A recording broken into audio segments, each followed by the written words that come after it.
Whoa! There's a lot of dumbass criminals to talk about, baby. It's the whacked out news. People breaking the law. Ha ha, fighting in the nude. Ha, drunk people pooping in the street. Ha ha, it's the whacked out news. So many people on meth. Ow! We had this story for you yesterday. A 55-year-old Lynette Hooker of Michigan who went missing after allegedly falling overboard during a boat trip in the Bahamas.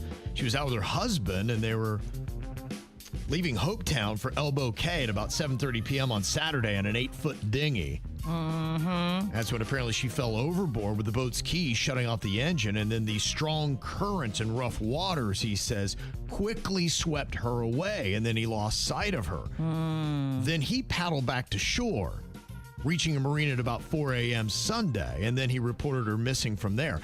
Now, the thing that I find to be a little crazy about this, if the strong currents and rough waters quickly swept her away, how did he battle through that same kind of water to paddle back to shore? There are some questions being raised about this now, including questions from Lynette's daughter. Yeah. How was their relationship? That's what she speaks to here. We're pretty distraught that this is even happening. I'm still in shock. Like, it's just surreal. Lynette's daughter, Carly Aylesworth, tonight revealing her mom and stepdad had a volatile history, describing him as monotone when he called to tell her the news. They have history of not getting along, especially when they drink. According to police, the couple set out Saturday around 7:30 p.m. on an 8-foot dinghy. Brian telling investigators Lynette fell overboard and was swept away by strong currents, taking the boat key with her. I haven't heard anything. I've tried to contact the police down there, and I didn't get an answer. The longer it's been, the more doubt I have that she's still there. NBC News has reached out to Brian Hooker multiple times, but has not heard back. So they went onto the street and they saw him and they asked him there. They say it's your final chance to get your side of the story.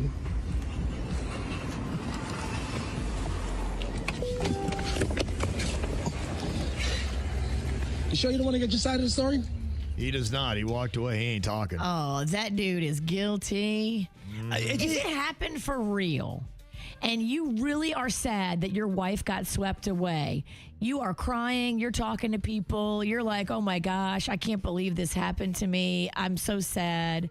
But then there's the type of person who overly does it, and That's then you're true. going, wait a minute, this person's overly. We can smell that out too. Yes. This guy's handling it wrong, and I don't know what the playbook is exactly on handling it right, but he ain't doing it. He's guilty, and they had a volatile relationship. Well, you just got a lot of things that remind me of Dateline. You got a 4 a.m., you've got water, you've got somebody missing, hours go by. It's the middle of the night. Nobody saw it happen. I mean... Oh, Dateline is halfway through editing this. He's going to get away with it. Yeah. It'll be, I don't know if he will get away with it. You think he really will? I mean, who's going to say that she didn't fall in? I don't know. Ask Robert Wagner if he got away with it. There was witnesses. I don't think he went to jail for that. No, but you had accounts, other people that said that there was fighting and screaming and yelling, and then you heard a splash, and then... Okay. It was like 13 things of go, and then this happened, and then that happened. There was a lot of people on boats around that incident with Natalie Wood. I don't know if there was anybody around them in the Bahamas. Was there? It doesn't sound like there's any eyewitnesses. So, yeah, it'd be interesting to see what happens. If there are anybody who even maybe heard something. That's why I'm telling you, we were joking about the Alpine divorce, but it is actually a real thing. I mean, there's another case today of the doctor who was out there and hit his, wife in the head with a rock. And, there's questions about they're deliberating on that. And that's part of it, too. You go out into nature with your spouse who you have a rocky relationship with, and they take you out there basically to commit that perfect crime where there's no cameras and they have a story, and now it's he said, she said, or there's no one else to even communicate on it. Dang, I'm supposed to go out in nature in a few weeks. With your girlfriend? Yeah, with my girlfriend and a couple friends. If I don't come back, you guys get half of my Well, you stuff. got to go out with other friends. You're doing it right. Yeah. Head on a It's going swivel. out solo. You just don't go out solo with your partner. Honey face is sweet. I would be so shocked. Why are you pushing me? Lucky there's no cliffs in Florida. You're good. Did you see this 67-year-old bus driver in Bushnell, Florida, who put 29 children's lives at risk by disobeying railroad warning signs and taking the school bus over the tracks? The train missed them by, it looked like, 3 inches. And she was heard on video saying, "Train ain't gonna stop me today." Yeah. Pretty crazy. That was it. Yeah. She was not stopping. Apparently, they got her on that. Now she's facing 29 counts of child negligence and 2 misdemeanors after the crash. And the kids were terrified. And I don't blame them, seeing this train coming at them and the bus driver barely making it over the tracks. Trains don't sneak up on people, folks. It was poor judgment, and that's what led to this arrest. Poor judgment that placed children at risk. Children can be heard screaming on the bus as it passes by.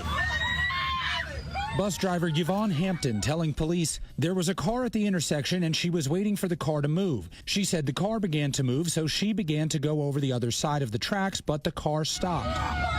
But according to the arrest affidavit, the responding officer said Hampton can be heard on video saying, "Not gonna stop for no train." A matter of 6 inches is the difference in all of this, and it could have been an extremely catastrophic situation. Not going to stop for no train. Also, not gonna stop for proper grammar. No, Yeah, it's a good thing that she's driving the school bus. And Maybe she should go in with the kids. Not teaching the class. I don't know how this guy thought he's going to get away with it, but this dude's visiting Palm Beach from New Mexico, 31-year-old dude, and he sees this donation bin where you can donate these gowns, and he decides to help himself to this $575 evening gown. Oh. And not only does he take the evening gown, but he then puts it on and starts walking around Palm Beach. That's an interesting flex. Just so you know, you will stand out on Palm Beach if you're a dude wearing an expensive gown. It ain't one of those towns where you've got interesting people that walk around and don't get questioned. No. Yeah, they looked at him, asked him a few questions, realized what he had done, and then charged him with larceny. So. Was it at least a beautiful gown? Beautiful. Yeah, very nice gown. I do. He has good taste. I want to see this video. Yes. It'll be out there. I kind of need it. Mm-hmm. There is a woman that required rescuing after she jumped into the intercoastal to save her dog. Hallandale Police and Broward Fire Rescue used a ladder to pull both the woman identified as Diana and her dog Cookie from the canal. Cookie. Yeah, apparently Cookie slipped and fell into the water during their walk, and she just panicked, and she's like, "I'm going in." It was low tide, so she said, "Let's make it happen." What was your dog's name that you loved so much that... Taz. Taz. Yeah. Do you think if you saw Taz jump in the water and he needed help, do you think you've got the strength and the courage to go in there and try to save him? I'm going in, yeah. Yeah. I'm going in, no doubt. Yeah, even if I don't know if I'm making it out, because I couldn't live with myself if I didn't. Amen. So, you got to do it. Mm-hmm. That's your baby. You got to go. Yep, absolutely. You got to go for it. A couple other things that we got going on here. Joey Chestnut, he had a cake eating contest against some Tampa Bay Buccaneers players and set a new world record for chocolate cake eating in the process. 10.5 pieces of cake in 5 minutes. And he's got these big old linemen from the Buccaneers that he's playing against, and he is just whooping their butt in this video. Oh, my God. I'm shaking.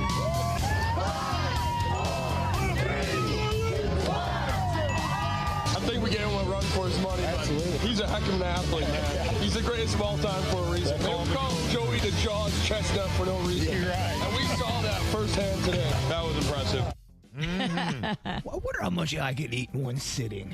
You love chocolate cake. I do like chocolate cake, and I think there's certain kind of items that kind of lend to eating more without you kind of getting sick. You can fight through it harder. Yeah, like a wet cake's going to slide down better. Yeah, but when I had to eat, was it pastrami or what was it the year I had? I think it was corned beef. Oh, gosh. Yeah. That was rough. Mm-hmm. Well, they say Disney is going to be banning popular Stanley Cups from several attractions so they don't become dangerous projectiles that could hurt people. That seems kind of obvious. Not the Stanley Cup like the hockey players get. Now, that would really hurt somebody. Imagine taking the Stanley Cup upside the head on a roller coaster. Oh, my gosh. You might not live. The McDonald's CEO is denying that he's a secret vegetarian. And he said the reason why he did that awkward Big Arch taste test video is because his mom's advice was not to chew with his mouth full. No, I'm not. No. Not to talk with his mouth full. I'm not buying this. Sorry, talk with his mouth full. This guy, is he a secret vegetarian? That's kind of awesome if they've outed him. That's hilarious. That's the rumors. He gets the Big Mac, but hold the meat. Mm-hmm. Yep.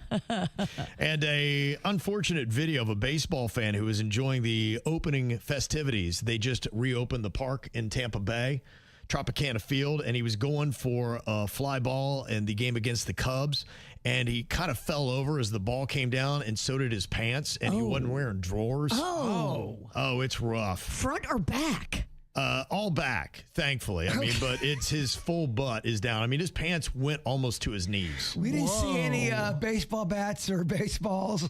Yeah, no, but it was a full mooning. Wow. Yes. Pretty impressive. And I don't know if you saw the full mooning from the Artemis program, the pictures and videos that they shot of the close distance photos of the moon. It's pretty crazy when you see the colored version and how there are different tones to the moon surface. I was like, whoa, that's pretty wild.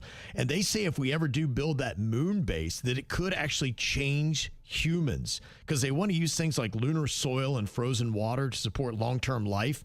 And they say that living in space actually changes us. And they found this out with astronaut Scott Kelly, who lived in space for almost a year. And when he came back, he showed major biological shifts, even changes to his genes.